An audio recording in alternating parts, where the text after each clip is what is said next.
আসসালামু আলাইকুম ওরহমতুল্লাহি ওবরাকাতুহ। সম্মানিত ভাই ও বোনেরা, আমি ইসলাম এবং মুসলিমদের প্রসঙ্গে কয়েকটি কথা উপস্থাপন করছি, অর্থাৎ ইসলামের রিয়েলিটি এবং মুসলিমদের রিয়েলিটি প্রসঙ্গে সামান্য কয়েকটি কথা।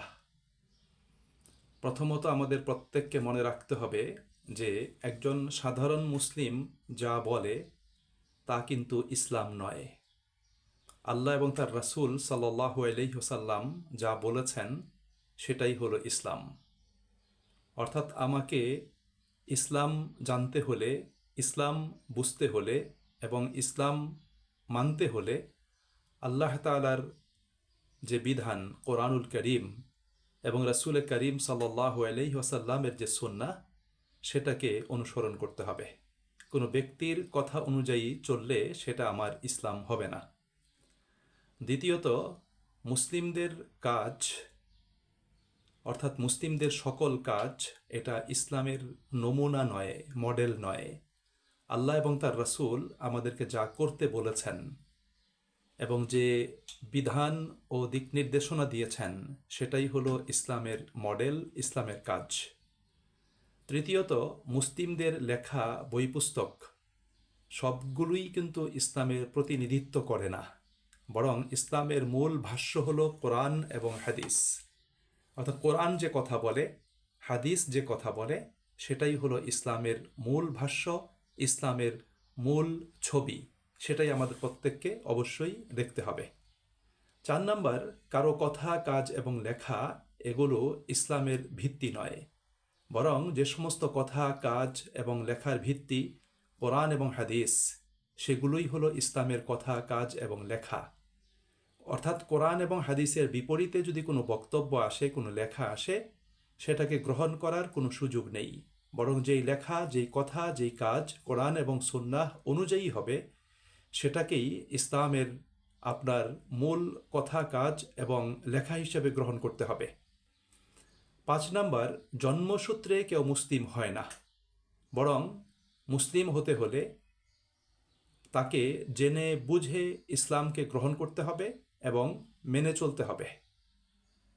আমাদের মনে রাখতে হবে যে মুসলিম পরিবারে জন্মগ্রহণ করলেই মুসলিম হওয়া যাবে না, বরং যতক্ষণ পর্যন্ত ব্যক্তি জেনে বুঝে ঈমান ও ইসলামকে গ্রহণ না করবে এবং ঈমানের দাবি অনুযায়ী ইসলামের অনুশাসন পালন না করবে, ততক্ষণ পর্যন্ত তিনি মুসলিম হবেন না। 6 নাম্বার, বাপদাদা মুসলিম হলে কেউ মুসলিম হয় না, বরং তিনি মুসলিম হবেন যিনি জেনে বুঝে মুসলিম হয়েছেন, ইসলামকে গ্রহণ করেছেন। 7 নাম্বার, আল্লাহ তাআলার অবাধ্য এবং বিপদগামী ব্যক্তি কিন্তু মুসলিম নয়, যদিও তার নাম আব্দুর রহমান হোক না কেন, বরং আল্লাহ পাকের আদেশ নিষেধের অনুগত এবং রাসূলের অনুসারী ব্যক্তিরাই হলো মুসলিম। যে ব্যক্তি ইসলাম পালন করে না সে কি করে মুসলিম হবে? ইসলাম পালন যিনি করবেন তিনিই কিন্তু মুসলিম হবেন।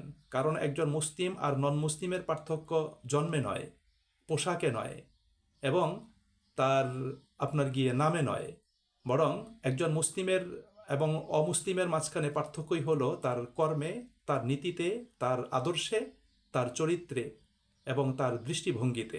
এটা আমাদের প্রত্যেককে মনে রাখতে হবে। 8 নাম্বার, যে ব্যক্তি ইসলামকে জানেও না, মানেও না, সে কি করে মুসলিম হবে? বরং যিনি ইসলামকে জানেন এবং ইসলামকে মানেন তিনিই মুসলিম হবেন।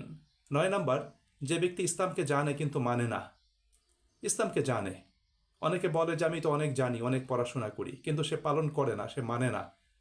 সুতরাং যিনি ইসলামকে জানেন কিন্তু মানেন না, তিনি মুসলিম নন, বরং যিনি ইসলামকে জানেন এবং মানেন তিনিই মুসলিম। সুপ্রিয় ভাই এবং বন্ধুরা, মুসলিমকে চেনার উপায় হলো আপনার যে ইসলামের অনুশাসন যিনি মেনে চলেন, যিনি সলাৎ কায়েম করেন, যিনি মসজিদে যান, যিনি আল্লাহ পাকের প্রতি অনুগত, যিনি রাসূলকে ভালোবাসেন, রাসূলের সুন্নাহকে অনুসরণ করেন, তিনি মুসলিম। এবং মুসলিমের কাছে সবচেয়ে প্রিয় সর্বাধিক প্রিয় পাত্র হবেন আল্লাহ সুবহানাহু ওয়া তাআলা, রাসূল করিম সাল্লাল্লাহু আলাইহি ওয়াসাল্লাম, কোরআনুল হাকিম, দ্বীন ইসলাম। এটাই হবে একজন মুসলিম ব্যক্তির জীবনে সবচেয়ে প্রিয় বিষয়, প্রিয় জিনিস। মুসলিমদের অনুসরণীয় আদর্শ হলেন রসুল করিম সাল্লাল্লাহু আলাইহি ওয়াসাল্লাম। মুসলিমদের জ্ঞানের উৎস হবে কোরআন এবং সুন্নাহ। এগুলো মুসলিমদের জ্ঞানের উৎস। এজন্য সুপ্রিয় ভাই এবং বন্ধুরা, আমাদের সমাজ জীবনে এখন মুসলিমরা বলতে পারি আমরা দুই শ্রেণীতে বিভক্ত। একটা হলো লিগাল মুসলিম, অর্থাৎ মুসলিম পরিবারে জন্মগ্রহণ করেছে বা মুসলিম নাম ধারণ করেছে বা নিজেকে মুসলিম বলছে, এটা আমরা লিগাল মুসলিম বলতে পারি। আর রিয়েল মুসলিম আমরা তাকেই বলতে পারি যিনি ইসলামকে জানেন, বুঝেন এবং মেনে চলেন। আল্লাহ পাকের কাছে আমাদের রিয়েলিটিটা বেশি প্রয়োজন। এজন্য সুপ্রিয় ভাই এবং বন্ধুরা, আমাদেরকে রিয়েল ইসলামকে জানা এবং সেটা জানার জন্য কোরআন সুন্নাহকে ফলো করা, আর রিয়েল মুসলিম আমাদেরকে হওয়া। রিয়েল মুসলিম হওয়ার জন্য আমাদেরকে কোরআন সুন্নাহর আলোকে ইসলামের অনুশাসনের প্র্যাকটিস করা, এটা আমাদেরকে অবশ্যই কি করতে হবে, এই প্র্যাকটিসটা আমাদেরকে করতে হবে। দেখেন, রসুল করিম সাল্লাল্লাহু আলাইহি ওয়াসাল্লামের সময় বা নবীদের সময় যে সমস্ত লোক নবীদের দাওয়াতকে কবুল করেছেন এবং নবীরা আল্লাহ পাকের পক্ষ থেকে যে বিধিবিধান নিয়ে এসেছেন, উপস্থাপন করেছেন, সেগুলোকে যারা গ্রহণ করেছেন, মেনে চলেছেন, তারাই মুসলিম হিসাবে গণ্য হয়েছেন। আর যারা সেগুলোকে গ্রহণ করেনি, মানেনি এবং নিজেদের জীবনে সেগুলোকে পালন করেনি, তারা মুসলিম হিসাবে গণ্য হন নাই। এটা আমাদের প্রত্যেকে মনে রাখতে হবে। সুপ্রিয় ভাই এবং বন্ধুরা, আরবের এই আবু জেহেলরা তারা কিন্তু কাবা শরীফের তাওয়াফ করত, তারা তাদের মতো করে নামাজও আদায় করত, তারা আল্লাহকে অস্বীকার করত না, তারা হজের অনুষ্ঠানও তারা সম্পাদন করত, তারপরে তারা মুসলিম হয় নাই, যেহেতু তারা ইসলামকে জেনে বুঝে আন্তরিকতার সাথে গ্রহণ করেনি এবং বাস্তব জীবনে পালন করেনি। সুপ্রিয় ভাই এবং বন্ধুরা, জনসংখ্যার বিচারে পৃথিবীতে মুসলিমদের সংখ্যা তো অনেক, কিন্তু আসলে রিয়েলিটির দৃষ্টিকোণ থেকে মুসলিমদের সংখ্যা খুবই নগণ্য, সামান্য। যারা পালন করে তারাই মুসলিম। সুপ্রিয় ভাই এবং বন্ধুরা, আমি এজন্য সবার কাছে আমি আন্তরিকতার সাথে উপস্থাপন করতে চাই যে বিষয়গুলো আমাদেরকে ঠান্ডা মাথায়, আন্তরিকতার সাথে এবং নিরপেক্ষ মন নিয়ে আমাদের প্রত্যেকে বোঝার জন্য চেষ্টা করতে হবে। সুপ্রিয় ভাই এবং বন্ধুরা, আল্লাহ রাব্বুল আলামিন প্রাথমিকভাবে ইসলাম গ্রহণ করার বিষয়টি আল্লাহ পাক কারোর উপর চাপিয়ে দেননি। আল্লাহ এই ক্ষেত্রে বলেছেন যে এখানে কোনো প্রেশার দেয়া যাবে না, এখানে কোনো শক্তি প্রয়োগ করা যাবে না। আল্লাহ পাকের কথা হলো লা ইকরাহা ফিদ্দিন, there is no compulsion in religion.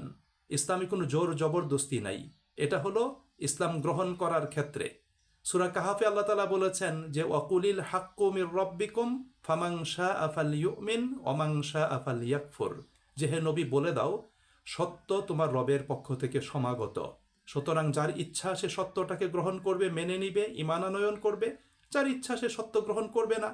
অর্থাৎ ইসলাম গ্রহণ করার ক্ষেত্রে প্রাথমিকভাবে আল্লাহ রাব্বুল আলামিন মানুষের সামনে একটা অপশন দিয়েছেন। গ্রহণ করতেও পারে, নাও করতে পারে, কিন্তু যিনি গ্রহণ করবেন, যিনি নিজেকে মুসলিম দাবি করবেন, মুসলিম পরিচয় দিবেন, বলবেন যে আমি মুসলিম, নামের আগে পরে তিনি লিখবেন, তাহলে তাকে অবশ্যই কি করতে হবে, তাকে ইসলামের অনুশাসন মেনে চলতে হবে। মুসলিম দাবি করার পরে, মুসলিম পরিচয় দেওয়ার পরে, নিজেকে মুসলিম মনে করার পরে তার ইসলামের অনুশাসন না মানার কোনো সুযোগ নাই, তাকে অবশ্যই মেনে চলতে হবে। যেমন আপনি যদি কোনো প্রতিষ্ঠানের যদি সদস্য হন বা হতে চান, এটা আপনার জন্য এটা বাধ্যতামূলক নয়, আপনি চাইলে হইতে পারেন, নাও হইতে পারেন। কিন্তু আপনি যখন কোনো প্রতিষ্ঠানের মেম্বারশিপ গ্রহণ করবেন, সদস্য হবেন বা সেই প্রতিষ্ঠানের সাথে সম্পৃক্ত হবেন, সংযুক্ত হবেন, তখন কিন্তু আপনাকে সেই প্রতিষ্ঠানের নিয়ম নীতিমালা অনুশাসন আপনাকে মেনে চলতে হবে। ঠিক একইভাবে আপনি ইচ্ছে করলে মুসলিম হতে পারেন, আপনি নাও হতে পারেন, কিন্তু আপনি যখন মুসলিম হবেন, ঘোষণা দান করবেন, প্রকাশ করবেন, বলবেন, দাবি করবেন, তখন আপনি ইসলাম পালন করবেন না, এটা কিন্তু হবে না। এই জন্য অনেক মানুষ আমাদের সমাজ জীবনে আছে এরকম মানুষ আছে যারা বলে ভাই নামাজ আমার ব্যক্তিগত ব্যাপার, পড়লে পড়লাম, না পড়লে নাই, আপনি বলার কে? না, আপনি যখন নিজেকে মুসলিম দাবি করছেন তখন আপনার প্রতি আল্লাহ পাকের পক্ষ থেকে যে বিধান 5 ওয়াক্ত সালাত আদায়, এটা আপনাকে অবশ্যই করতে হবে। যদি আপনি সেটা না করেন তাহলে ইসলামিক সমাজের, রাষ্ট্রের যারা দায়িত্বশীল প্রশাসক, তারা আপনার বিরুদ্ধে অবশ্যই কি করতে পারে, আপনার বিরুদ্ধে শাস্তিমূলক ব্যবস্থা গ্রহণ করতে পারে। কারণ তখন আপনি কমিউনিটির জন্য, মুসলিম উম্মার জন্য আপনি তখন সমস্যার কারণ হবেন, বিপদের কারণ হবেন। আপনার দ্বারা অনেক মানুষ ক্ষতিগ্রস্ত হবে এবং সমাজে, কমিউনিটিতে ফিতনা, ফাসাদ, বিপর্যয় তৈরি হবে। সুপ্রিয় ভাই এবং বন্ধুরা, বিষয়গুলো আমাদেরকে ঠান্ডা মাথায় বোঝার চেষ্টা করা দরকার এবং আমাদের প্রত্যেককে পর্যায়ক্রমে রিয়েল মুসলিম হওয়া দরকার। এই জন্য আসুন আমরা প্রত্যেকেই ইসলামটাকে জানার চেষ্টা করি, ইসলামটাকে জেনে ইসলামের আলোকে নিজেদেরকে পরিবর্তন করার চেষ্টা করি, নিজেদেরকে মানে বদলে ফেলার চেষ্টা করি, তাই না? এবং নিজেদেরকে আলোকিত করার জন্য চেষ্টা করি। আল্লাহ পাক আমাদের সকলকে তৌফিক দান করুন। আসসালামু আলাইকুম ওয়া রাহমাতুল্লাহি ওয়া বারাকাতুহু।